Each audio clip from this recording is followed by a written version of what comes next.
Maintenant, nous allons parler des routes parallèles. Les routes parallèles est une fonctionnalité avancée qui permet de rendre plusieurs pages ou composants simultanément dans des sections différentes de votre application. Contrairement à la navigation classique où un chemin d'URL unique mène à une page spécifique, les routes parallèles permettent de naviguer et de rendre des segments différents en parallèle indépendamment des autres. Cela est très utile, par exemple, si vous avez un dashboard complexe où vous voulez afficher un contenu principal tout en mettant à jour en simultané un panneau latéral, une barre de notification ou encore un fil d'activité. Dans Next.js, chaque segment d'URL peut être géré comme une route parallèle et afficher différents contenus ou composants en simultané. Donc les routes parallèles nous offrent une navigation indépendante, une meilleure gestion de l'état et un contrôle beaucoup plus fin sur le rendu de notre interface. Donc pour ça, par exemple, je vais me créer dans le dossier app un dossier que je vais appeler profile. Et à l'intérieur, on va se créer ce qu'on appelle des slows. Donc je vais créer un dossier et je vais utiliser arrobase notification par exemple pour un composant de notification. À l'intérieur, je vais faire un page.tsx. Je fais un RFC.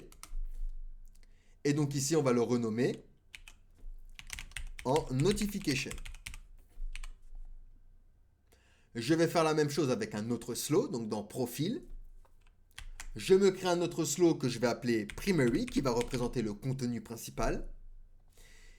Et de même, je crée page.tsx à l'intérieur, RFC, on change le nom en primary. Ensuite, je vais en créer un troisième. Je vais l'appeler analytique.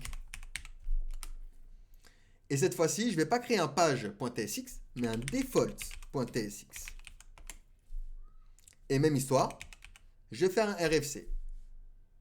Et par contre, on va simplement mettre une majuscule ici. Ici, on va faire un P, aucune sous-page n'est trouvée. Hop.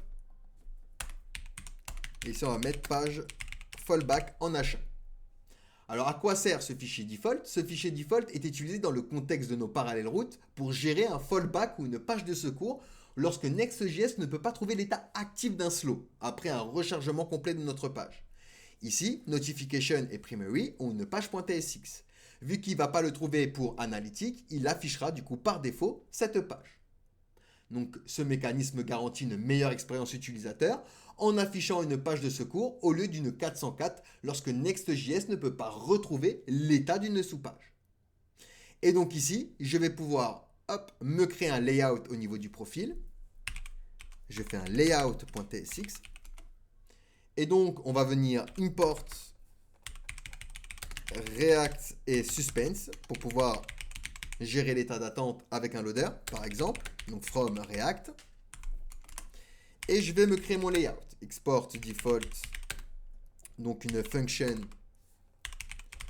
qu'on va appeler profile layout qui va récupérer du coup primary,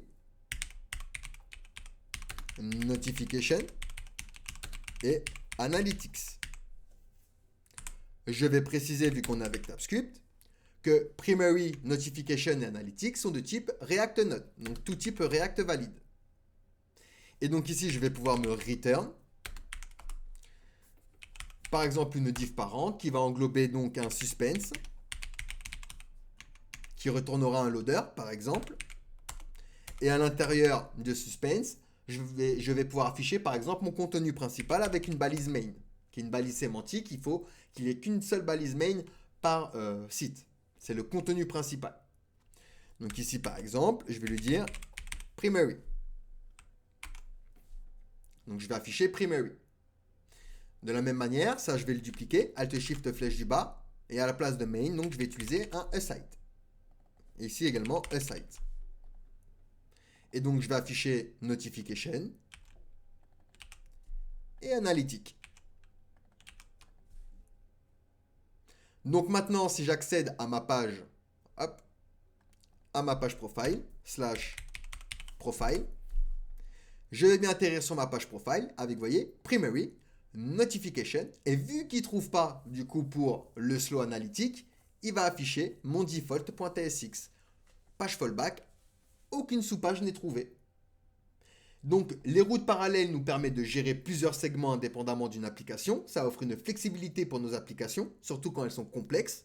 Et en utilisant ces routes parallèles, vous allez pouvoir créer des interfaces qui affichent et se mettent à jour en simultanément, indépendamment du coup des composants et des pages. Ce qui améliore l'expérience utilisateur et optimise également votre navigation. Donc voilà pour les routes parallèles.